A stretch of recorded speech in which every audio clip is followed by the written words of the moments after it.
Ladies and gentlemen, it's an honor to introduce the Chief Justice of the United States, John G. Roberts, Jr., who will administer the presidential oath of office. Everyone, please stand.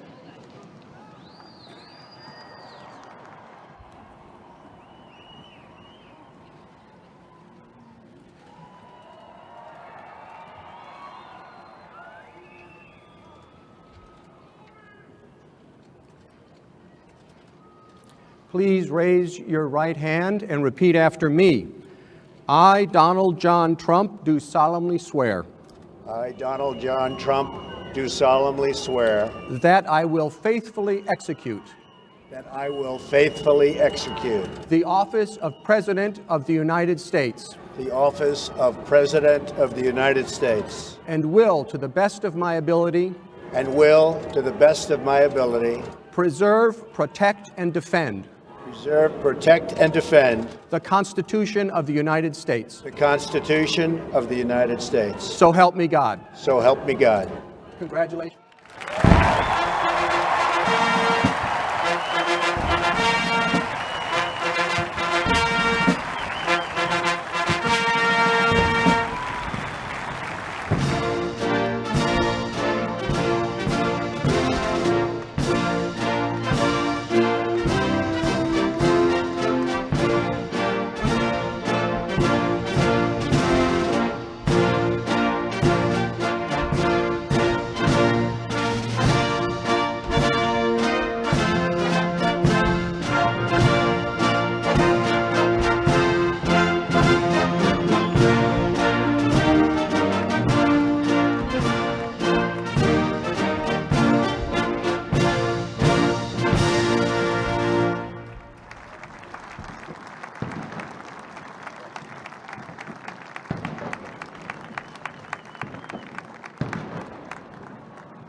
What a great honor to be able to introduce for the first time ever anywhere the 45th President of the United States of America, Donald J. Trump.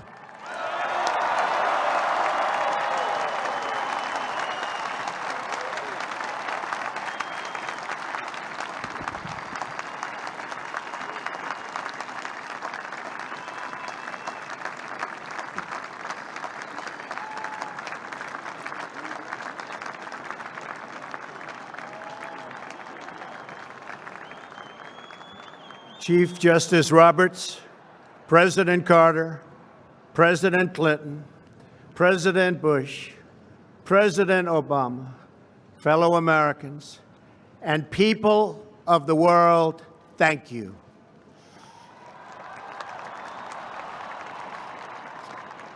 We, the citizens of America, are now joined in a great national effort to rebuild our country and restore its promise for all of our people.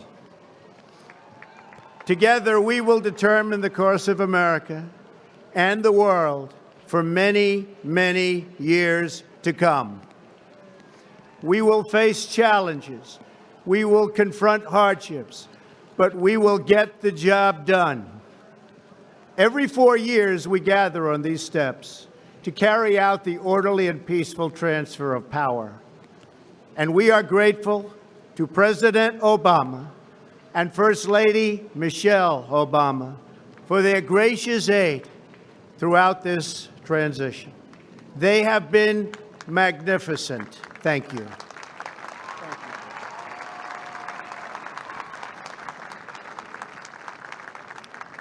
Today's ceremony, however, has very special meaning, because today we are not merely transferring power from one administration to another or from one party to another, but we are transferring power from Washington, D.C., and giving it back to you, the people.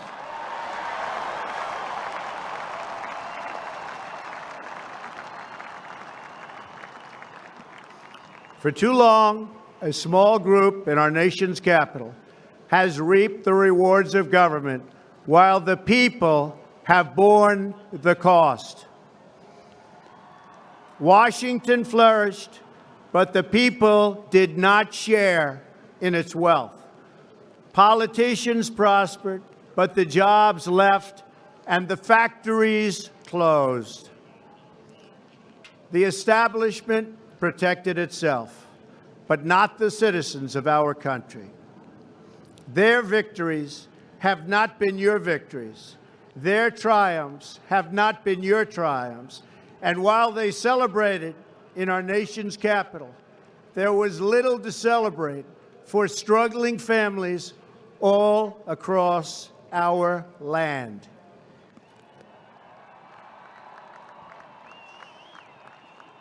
That all changes starting right here and right now, because this moment is your moment. It belongs to you.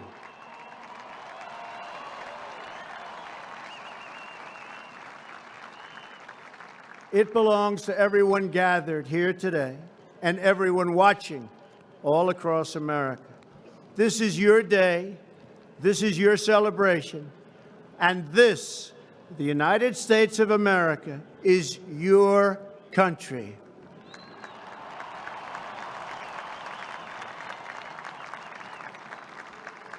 What truly matters is not which party controls our government, but whether our government is controlled by the people.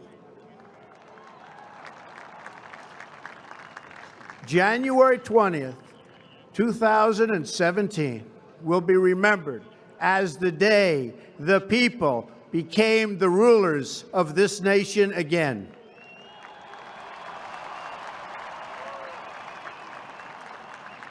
The forgotten men and women of our country will be forgotten no longer.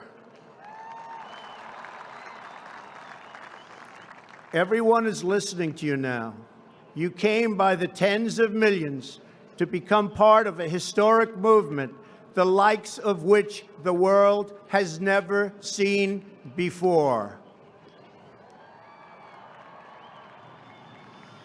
At the center of this movement is a crucial conviction that a nation exists to serve its citizens.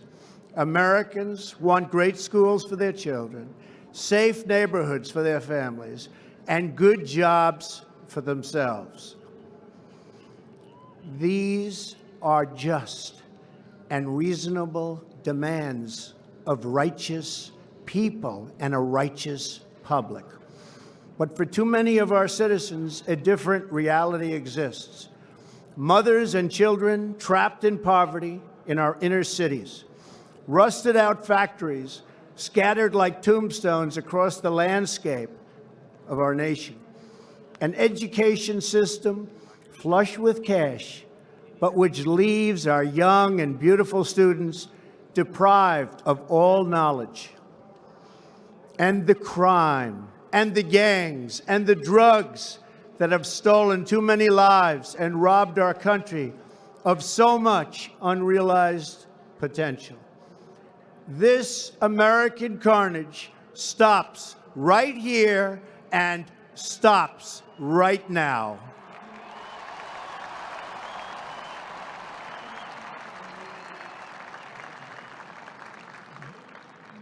We are one nation, and their pain is our pain.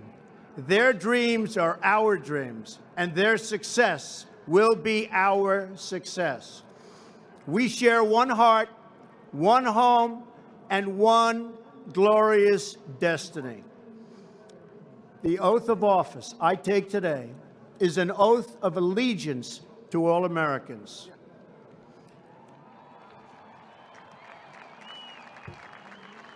For many decades, we've enriched foreign industry at the expense of American industry, subsidized the armies of other countries while allowing for the very sad depletion of our military. We've defended other nations' borders while refusing to defend our own.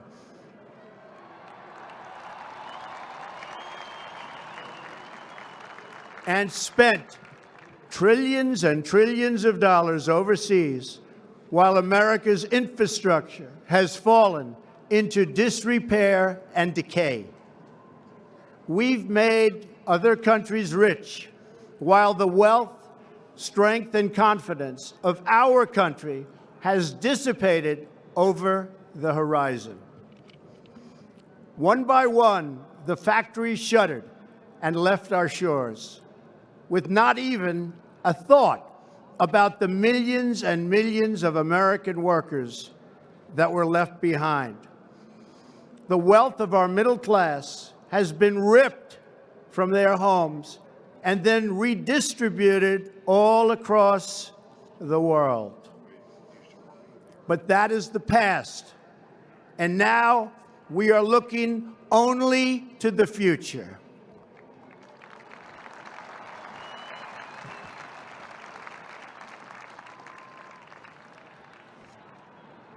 We assembled here today are issuing a new decree to be heard in every city, in every foreign capital, and in every hall of power. From this day forward, a new vision will govern our land. From this day forward, it's going to be only America first. America first.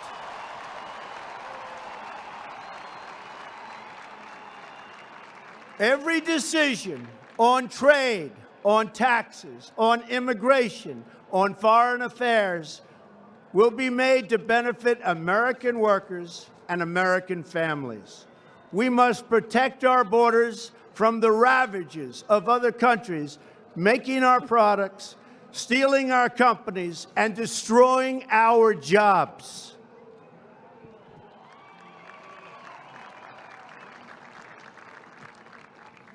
Protection will lead to great prosperity and strength. I will fight for you with every breath in my body, and I will never, ever let you down.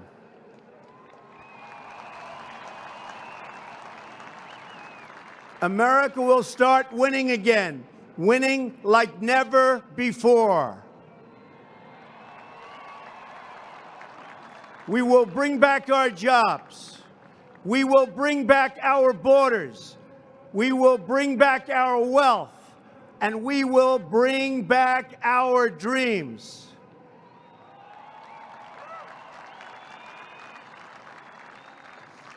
We will build new roads and highways and bridges and airports and tunnels and railways all across our wonderful nation. We will get our people off of welfare and back to work, rebuilding our country with American hands and American labor.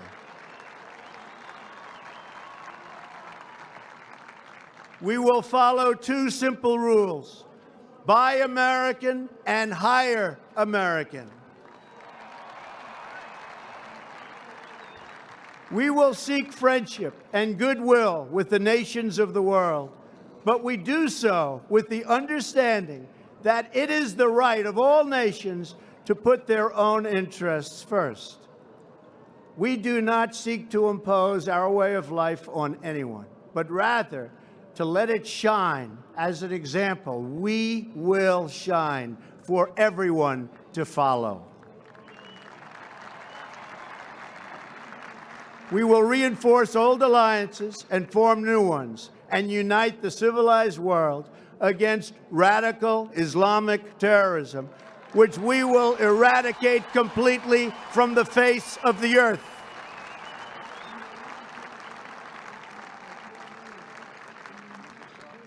At the bedrock of our politics will be a total allegiance to the United States of America. And through our loyalty to our country, we will rediscover our loyalty to each other. When you open your heart to patriotism, there is no room for prejudice.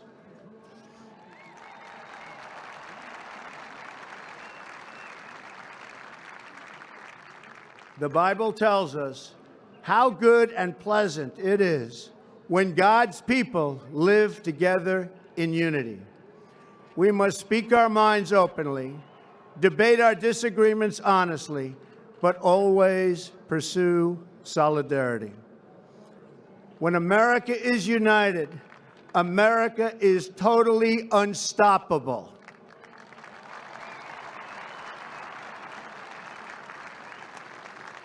There should be no fear. We are protected, and we will always be protected. We will be protected by the great men and women of our military and law enforcement. And most importantly, we will be protected by God.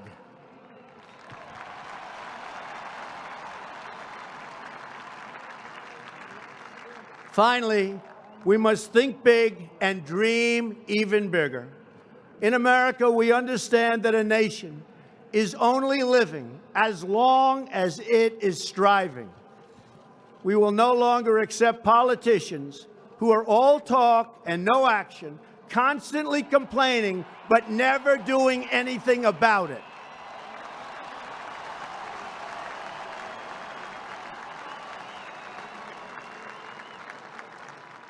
The time for empty talk is over. Now arrives the hour of action.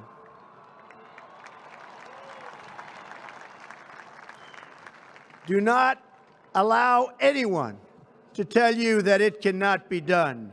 No challenge can match the heart and fight and spirit of America. We will not fail. Our country will thrive and prosper again. We stand at the birth of a new millennium, ready to unlock the mysteries of space, to free the earth from the miseries of disease, and to harness the energies, industries, and technologies of tomorrow. A new national pride will stir our souls, lift our sights, and heal our divisions. It's time to remember that old wisdom our soldiers will never forget, that whether we are black or brown or white, we all bleed the same red blood of patriots.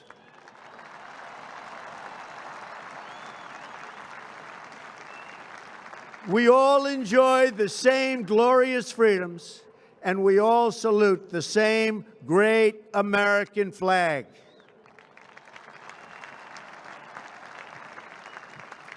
And whether a child is born in the urban sprawl of Detroit or the windswept plains of Nebraska, they look up at the same night sky, they fill their heart with the same dreams, and they are infused with the breath of life by the same almighty Creator.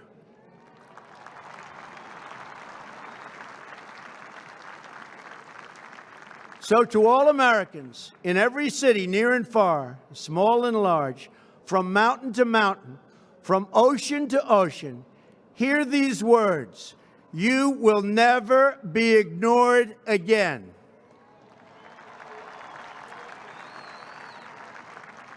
Your voice, your hopes, and your dreams will define our American destiny. And your courage and goodness and love will forever guide us along the way. Together, we will make America strong again. We will make America wealthy again. We will make America proud again. We will make America safe again. And yes, together, we will make America great again. Thank you, God bless you, and God bless America. Thank you. God bless America.